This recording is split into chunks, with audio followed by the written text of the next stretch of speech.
जंगल की दुनिया, जहाँ हर दिन एक नई पहेली छिपी होती है और चिकी और उसके दोस्त हमेशा तैयार होते हैं। सुबह का वक्त था, हवा तेज चल रही थी और उसकी वजह से बड़े पेड़ का पत्ता हल्की सी आवाज कर रहा था। वो आवाज जो पूरे जंगल में खतरे का सिग्नल होती थी। लेकिन आज वो आवाज आई ही नहीं, क्योंकि उसी वक्त किसी ने वो पत्ता चुरा लिया था। मिल गया खामोश पत्ता। अब ना तो खतरे की आवाज आएगी और ना ही चिकी को पता चलेगा कि हम चोरी करने आए हैं। लोलो ने वो खास, बड़ा और गूंजने वाला पत्ता अपनी कमर में छिपा लिया। वो खामोश पत्ता, उसका प्लान छोटा था, बस एक दो आम चीजें चुराने का, लेकिन उसके नतीजे बहुत बड़े होने वाले थे। और उसी वक्त चिंकू और पिंकू खेलते खेलते जंगल के घूमते हुए रास्ते पर पहुंच गए। उन्हें क्या पता था कि खतरे का सिग्नल तो गायब हो चुका है। पिंकू, देखो वो चमकती हुई चीज, चलो उसे देखते हैं। चिंकू, रुको, माँ चिक्की ने कहा था कि घूमते रास्ते पर मत जाओ, वहाँ की आवाज घूमती है। पिंकू को याद था वो गूंजने वाली आवाज, लेकिन आज वो गूंज गायब थी। चिंकू तो रुकने वाला कहाँ था, वो भाग कर आगे चला गया और ठीक उसके पीछे ड्राइवर बोबो और मोबो थे, जो अजीब सी मीठी बेरी का ढेर उठाकर ले जा रहे थे। उनका प्लान क्या था? चिंकू ने उस चमकती हुई चीज को छुआ और वो एक पुरानी तीखी डाली थी जो टूटकर गिर गई। ठक! उसी आवाज से घबराकर बोबो और मोबो की बेरी की टोकरी उलट गई और बंदरों को गुस्सा आ गया। उन्हें लगा कि ये चिंकू ने किया है। अरे, ये किसने किया? छोटे छोटे चूजे, तुमने हमारी मेहनत खराब की, हमारी मीठी बेरी, अब हम क्या खाएंगे? बंदर गुस्से में चिंकू की तरफ लपके। चिंकू डर गया।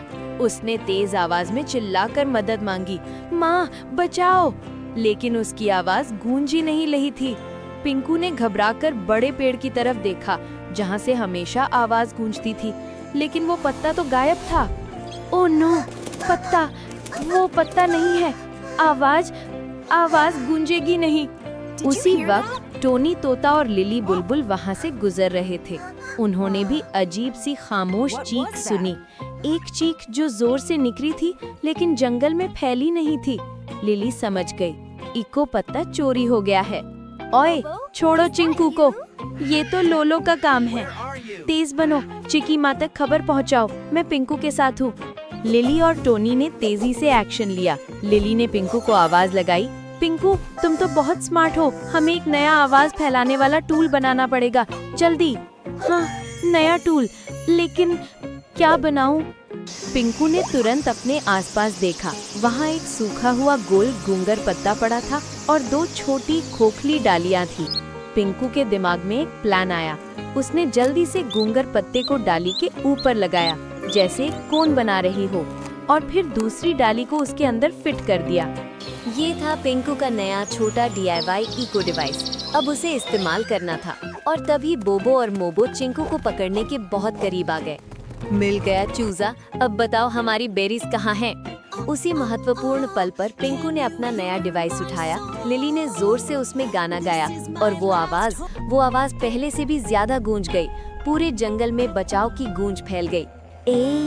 इतनी तेज आवाज, मेरा दिमाग घूम रहा है, ये तो उस खामोश पत्ते से भी ज्यादा शोर मचा रहा है। बंदरों ने दर्द से अपने कान पकड़ लिए और जल्दी से भाग गए, अपनी बेरीज भूलकर। और तभी लिली और टोनी की आवाज सुनकर चिकी माँ आ गई। उसने आकर चिंकू और पिंकू को गले लगा लिया। पिंकू ने खुशी से अपना इको हॉर्न दिखाया। शाबाश पिंकू, तुमने तो पुराने पत्ते से भी बेहतर टूल बना दिया। लोलो ने सोचा था आवाज चुरा लेगा, लेकिन वो भूल गया कि आवाज दिमाग में होती है। पिंकू, तुम हो मेरी हीरो, अब वो बंदर कभी वापस नहीं आएंगे। लोलो का चुराया हुआ खामोश पत्ता बेकार हो गया, क्योंकि पिंकू ने अपनी समझदारी से एक नया बेहतर आविष्कार कर दिया।